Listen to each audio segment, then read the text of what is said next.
En el junio de 1997, Bill Harrell, quien trabajaba en un almacén a las afueras de Houston, ganó la lotería. El premio ascendía a $31 millones. Harrell siempre fue un hombre muy religioso que trabajaba duro para mantener a su esposa, Barbara Jean, y a sus 3 hijos. La lotería fue el premio que él y su familia se merecían tras una larga vida de fe y sacrificios. En julio de ese año, Bill recibió el primer pago de 25 cheques por un total de $1,24 millones. Con ese dinero, Billy se compró un rancho con caballos. El resto de los pagos los reservó para comprar casas para todos los miembros de su familia, donar el dinero a la iglesia y pagar la educación de sus hijos. 2 años después, en mayo de 1999, Bill se encerró en su dormitorio, puso una escopeta de perdigón contra su pecho y apretó el gatillo. Su asesor financiero afirmó que la última vez que habló con él le había dicho que ganar la lotería era lo peor que le había pasado en la vida. El caso de Harrell no es una excepción.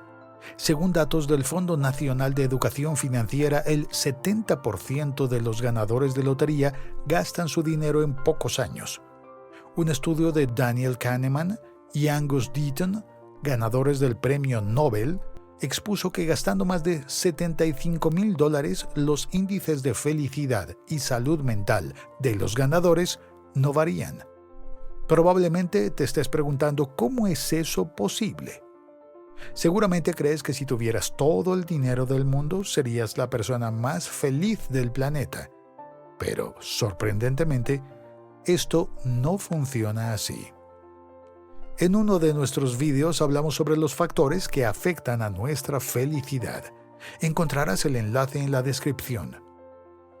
En 1953, 2 científicos de la Universidad McGill en Montreal, James Holt y Peter Milner, intentaron arrojar luz sobre este asunto a través de un estudio con una rata. Los científicos implantaron un electrodo en el cerebro de una rata blanca y suministraron corriente para intentar activar una zona del cerebro que otros investigadores creían que era responsable de la respuesta al miedo.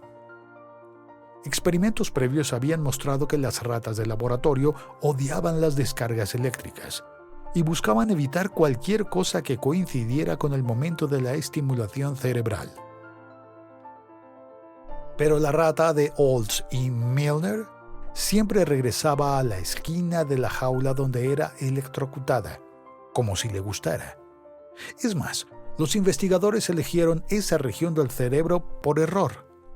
Olds era un psicólogo social, no un neurocientífico, y empujó el cableado hacia el lugar equivocado. Así, por casualidad, los jóvenes científicos llegaron a la conclusión de que habían encontrado un centro de placer y disfrute en el cerebro, y realizaron un segundo experimento para demostrar que esa parte del cerebro generaba euforia. En esta ocasión utilizaron varias ratas y un mecanismo de autoestimulación. Las ratas siguieron dándose descargas hasta que sintieron fatiga. El psiquiatra estadounidense Robert Heath decidió llevar a cabo ese mismo experimento con personas. En la Universidad de Tulane, Heath realizó un experimento en el que los pacientes podían presionar los botones para estimular electrodos colocados en la zona de su cabeza donde se encuentra un potente centro de felicidad. Cuando se les permitió estimularse a cualquier frecuencia, los participantes en el estudio se dieron 40 descargas por minuto, rechazando alimentos y bebidas en los descansos. Heath, al igual que Oates y Milner, sugirió que una vez que los sujetos se estimulaban constantemente, rechazaban la comida a cambio de la posibilidad de electrocutarse, recompensándose con una sensación de euforia. De hecho, los participantes en el experimento afirmaban que las descargas les resultaban muy agradables. Pero esa autoestimulación casi incesante combinada con la ansiedad que provocaba que la corriente pudiera detenerse, sugería que no se trataba de placer. Además, los sujetos afirmaban que la autoestimulación venía acompañada de una sensación de desesperación. A pesar de presionar un botón con frecuencia, nunca experimentaron ese placer que parecía tan cercano. La autoestimulación causaba ansiedad, no felicidad. El hecho de que Olds y Milner no descubrieron un centro de placer, sino lo que en la actualidad los neurocientíficos denominan sistema de refuerzo, y que no es otra cosa que parte de la estructura cerebral motivacional más primitiva que surgió para alentarnos a actuar y consumir. Por lo tanto, la primera rata de Olds y Milner acudía a la esquina donde se estimulaba para obtener otra descarga. Cada vez que esta área se estimulaba, el cerebro decía: «¡Vamos, otra vez! ¡Te va a encantar!». Así, cada estimulación animaba a conseguir una mayor estimulación, pero nunca resultaba en satisfacción. En el mundo moderno, esta estimulación no solo se puede conseguir a través de electrodos.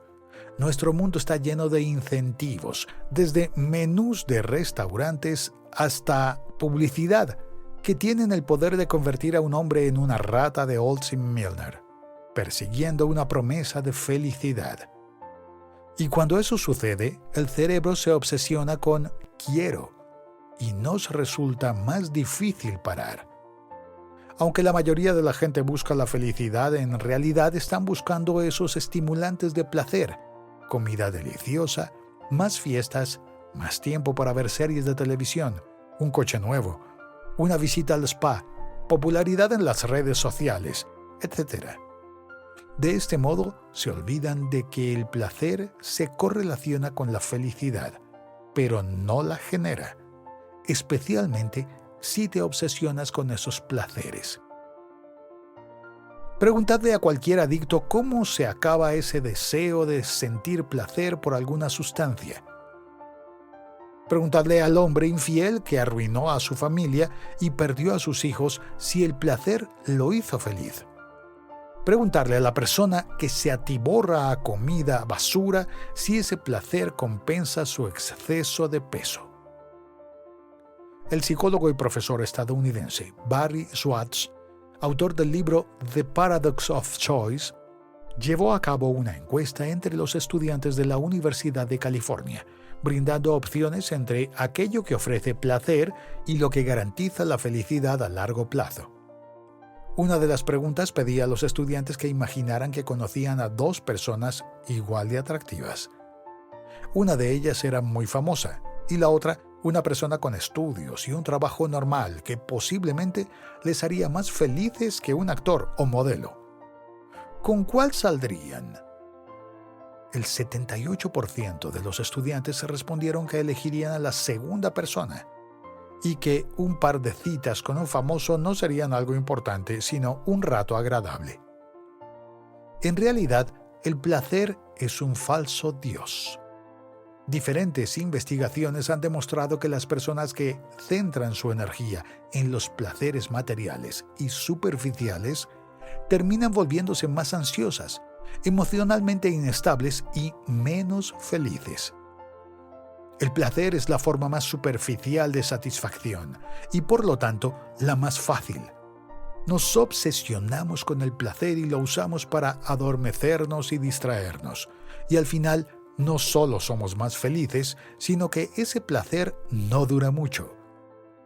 Como dijo Blaise Pascal, quien entra en la casa de la felicidad por la puerta del placer, generalmente sale por la puerta del sufrimiento. La felicidad no se trata de ser optimista. No son solo los placeres los que nos transmiten ideas erróneas sobre la felicidad.